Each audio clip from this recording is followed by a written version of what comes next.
আচ্ছা, আমি মোহাম্মদ শাহরিয়ার নাফিস। আমি বর্তমানে ঢাকা বিশ্ববিদ্যালয়ের শান্তি ও সংঘর্ষ অধ্যয়ন বিভাগে অধ্যয়ন করছি। আমার সেশন হচ্ছে ২০২২-২৩ এবং আমি শহীদ সার্জেন্টস জহুরুল্লাহ হলের একজন বাসিন্দা।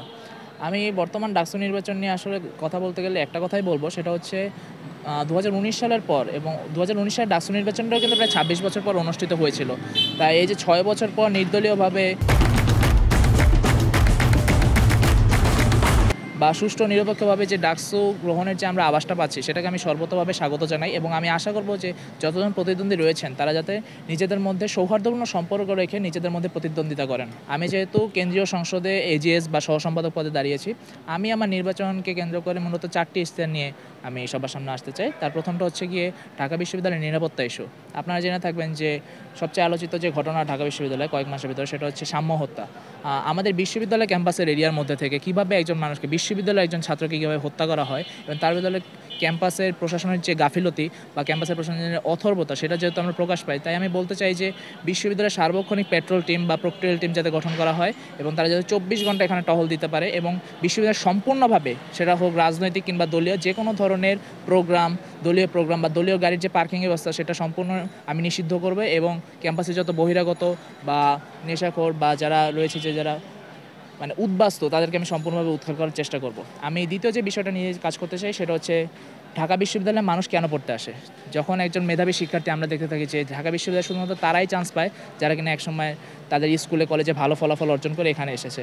তারা এখানে আশা করে যে তারা এখানে এসে একজন ভালো ব্যক্তিত্বের মানুষ হিসেবে তৈরি হবে এবং এখান থেকে সে বের হয়ে একটা সিকিউর লাইফ সে যাপন করবে। কিন্তু আমরা কি দেখতে পাই যে ঢাকা বিশ্ববিদ্যালয় একটা স্ট্যান্ডার্ড বিশ্ববিদ্যালয়ের আওতায় পড়ে না। কেননা গত ১০৪ বছর আমরা দেখে এসেছি যে এখানে যেই সকল ছাত্র সংগঠন নির্বাচিত হয়ে এসেছে, তারা কেবল তাদের দলীয় যে এজেন্ডা বা স্বার্থ, সেটার সম্মুখে তারা স্বার্থ হাসিল করতে এখানে এসেছে। তারা কখনো আর কি শিক্ষার্থীদের নিয়ে ভাবেনি। আমরা দেখতে পাই যে অনেকে অনার্স মাস্টার্স শেষ করার পর এখনও চাকরি পায় না। বিশেষ করে গত কোটা আন্দোলন, যে ৫ই আগস্টের যে কোটা আন্দোলন, সফল কোটা আন্দোলন, সেই কোটা আন্দোলনের পরে এখনও কেন আমার ভাইদের চাকরি হাতে নিয়ে ঘুরতে হচ্ছে? কেন তারা পেপার নিয়ে ঘুরতেছে কিন্তু এখনও চাকরি পাচ্ছে না?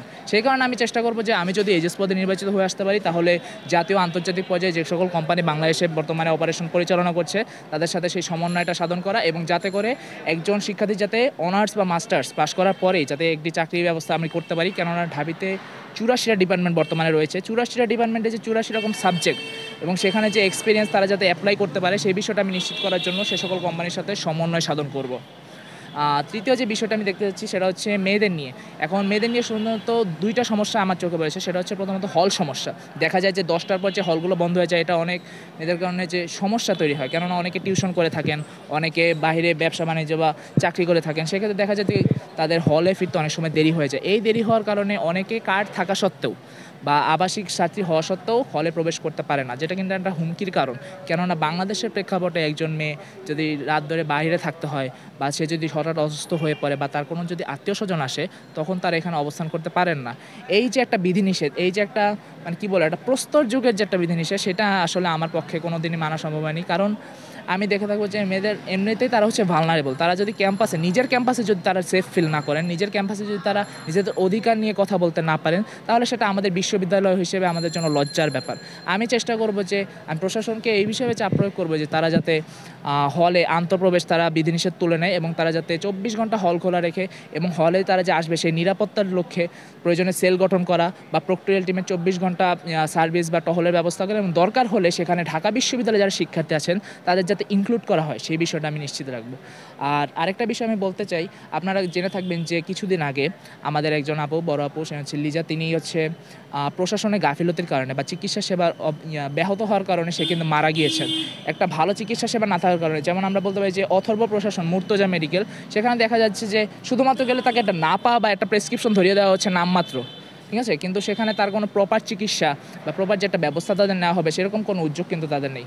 আমরা চেষ্টা করব যে আমি যদি এখানে হয়ে আসি, তাহলে আমি চেষ্টা করব যে প্রশাসনকে ফোর্স প্রয়োগ করে সেই মুর্তজা মেডিকেলের মতো প্রতিষ্ঠানগুলোকে সংস্কার করা এবং ক্যাম্পাসে একটি আধুনিক ও বিশ্বসম্মত একটি ফার্মেসি প্রতিষ্ঠা করা, যাতে করে আমাদের ক্যাম্পাসে যারা আছেন, বিশেষ করে বিজ্ঞান অনুষদ, কলা অনুষদ বা বিজনেস ফ্যাকাল্টি, তাদের সেই শিক্ষার্থীরা যেন সবসময় মানে ২৪ ঘন্টায় প্রয়োজনীয় ওষুধপত্র সেখান থেকে কিনতে পারে এবং ক্যাম্পাসে একটি সুপার শপ, আমি বলবো সুপার শপ, একটি মাল্টিপারপাস সুপার শপ প্রতিষ্ঠা করা, যাতে করে আমরা দেখতে পারি যে ক্যাম্পাসে আমাদের যারা শিক্ষার্থীরা আছে হলের মানে নিম্নমানের বা বাজে মানের খাবারের কারণে তারা অনেক সময় অসুস্থ হয়ে পড়েন বা অনেক ধরনের ফুড পয়জনিংয়ের শিকার হন। সেটা যাতে না করতে হয় তারা এই জন্য অনেক সময় নিজেরা রান্না করতে মানে উদ্যোগ গ্রহণ করেন। কিন্তু দেখা যায় যে আমাদের ঢাকা বিশ্ববিদ্যালয়ের অভ্যন্তরে এমন কোনো জায়গা নেই যেখান থেকে তারা মানসম্মত তাজা ফলমূল বা শাকসবজি বা প্রয়োজনীয় নিত্য প্রয়োজনীয় জিনিসগুলো কিনতে পারবেন। তাদের যেতে হচ্ছে ক্যাম্পাসের বাইরে। অনেক সময় রাত্রেবেলা বিশেষ করে মেয়েদের জন্য ক্যাম্পাসের বাইরে যাওয়াটা মানে খুবই বিপজ্জনক।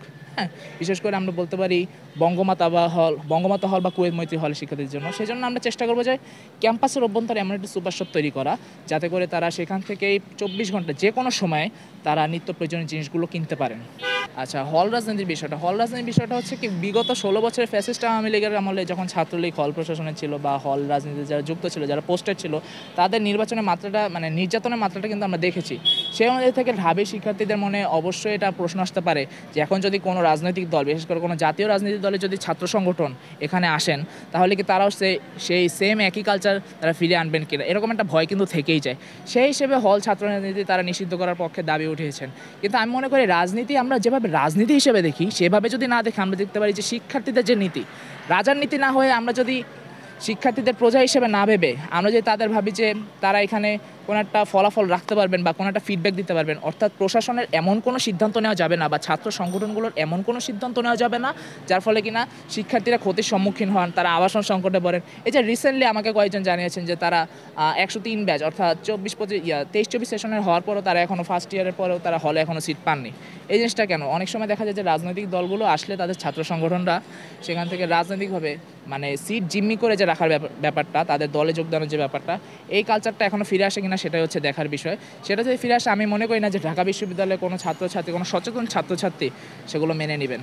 আর আমি মনে করি এতে ডাকসু নির্বাচনে প্রভাব পড়াটা একটা মানে প্যারামিটার হতে পারে, যেহেতু অনেকের সাপোর্টের বিষয় রয়েছে। বিভিন্ন যে ট্র্যাডিশনাল যে ছাত্র রাজনৈতিক দলগুলো তাদের মধ্যে একটা রেষারেষি বা দেখা যায় যে শিক্ষার্থীদের সম্মুখীন দাঁড় কারণে একটা প্রতিযোগিতা নেমে আসতে পারে হিংসাত্মক রাজনীতির, যেটা আমরা অবশ্যই কাম্য নয়, আমরা কেউই সেটা চাই না। ডাকসু নির্বাচনে এখন পর্যন্ত আমরা দেখতে পাচ্ছি যে একটা উৎসমুখর পরিবেশ বিরাজ করছে, অর্থাৎ প্রত্যেকটা ছাত্র সংগঠন বা যারা স্বতন্ত্র হিসেবে দাঁড়িয়েছেন তাদের মধ্যে একটা হাড্ডাহাড্ডি লড়াই বা সৌহার্দ্যপূর্ণ সম্পন্ন এখন পর্যন্ত আমরা দেখতে পাচ্ছি।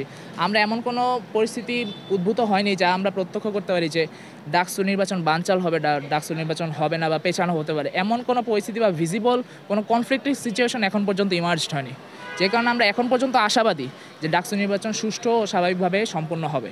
না, এই বিষয়টা আমারও নজরে এসেছে যখন ওনারা 5 জনের বেশি মানে যেই ছাত্র সংগঠন কথা বলা হচ্ছে, যখন ওনারা 5 জনের বেশি নিয়ে এবং স্লোগান দিয়ে তারা যখন গিয়েছেন, এর পরপরই কিন্তু চিফ রিটার্নিং অফিসার স্যার বলেছেন যে এগুলো বন্ধ করতে বা এগুলো কোনো মতেই কি মানে নির্বাচনের যে আচরণবিধি তার সঙ্গে সামঞ্জস্যপূর্ণ নয়। এরপরে কিন্তু তারা সেই জিনিসটি থামিয়ে দিয়েছেন, যেটা একটা মানে বলতে পারবো আমরা ইতিবাচক একটা দিক। অর্থাৎ তারা সেই যে ফ্যাসিস্ট আমলে যে ছাত্রলীগের মতো যে শুধু মিছিল বা শোডাউনের মাধ্যমে ছাত্র রাজনীতিতে জানান দেওয়া, সেই জিনিসটা তারা কন্টিনিউ করেননি। অর্থাৎ বলার পরেই কিন্তু তারা সেখানে থেমে গিয়েছেন। এই জিনিসটা আমি মনে করি ইতিবাচক। অর্থাৎ মানে কোনো রকম আচরণবিধির লঙ্ঘনের যে মানে আমরা বলতে পারি যে জেদ বা বাড়াবাড়ি করার যে বিষয়টা, সেই বিষয়টা এখন পর্যন্ত ওভাবে চোখে পড়েনি। ছাত্রলীগ আপনারা জানেন যে নিষিদ্ধ ঘোষিত একটি সংগঠন অলরেডি বাংলাদেশে, সেহেতু তাদের কোনো সরাসরি প্রার্থী ঢাকা বিশ্ববিদ্যালয়ে অবস্থান করছেন না বা সেখানে অংশগ্রহণ নিচ্ছেন না, ঠিক আছে। যদিও কেউ বা থেকে থাকেন, এখন সেখানে দুটি বিষয় লক্ষ্য করার জন্য। এক হচ্ছে তিনি কি চাপে পড়ে কিংবা মানে পিয়ার প্রেশারের জন্য ছাত্রলীগ করেছেন কিনা বা ছাত্রলীগের তার অবস্থানটা কেমন ছিল।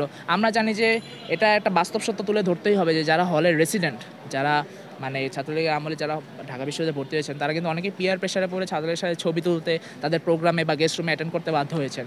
এখন আমরা সেই যদি অতীত নিয়ে ধরি যে ছাত্রলীগের সাথে তার সম্পৃক্ততা ছিল, কিন্তু সম্পৃক্ততা কেমন ছিল তার উপরে কিন্তু ব্যক্তিকে আমরা সেভাবে দোষারোপ করতে পারি না, ঠিক আছে। যদি এমন হয়ে যায় যে সিভিয়ার লেভেলে তিনি কোনো অপকর্ম করেছেন বা যা সবার সামনে ধৃষ্টতার সাপেক্ষ, তাহলে তাকে আমরা সেভাবে বর্জন করব। কোনো রকম কোনো অত্যাচারকারী কিংবা নির্যাতনকারী বা হলরুম গেস্ট রুম নেওয়া কোনো কাউকে আমরা কিন্তু অ্যালাউ করব না নির্বাচনে। আচ্ছা, আমি হচ্ছি মোহাম্মদ শাহরিয়ার নাফিস। আমি ঢাকা বিশ্ববিদ্যালয়ের শান্তি ও সঘর্ষ অধ্যয়ন বিভাগে বর্তমানে অধ্যয়নরত এবং আমার সেশন হচ্ছে 22-23। আমি ঢাকা বিশ্ববিদ্যালয়ের কেন্দ্রীয় ছাত্র সংসদ নির্বাচনে কেন্দ্রীয় সংসদে এজিএস পদপ্রার্থী হিসেবে দাঁড়িয়েছি।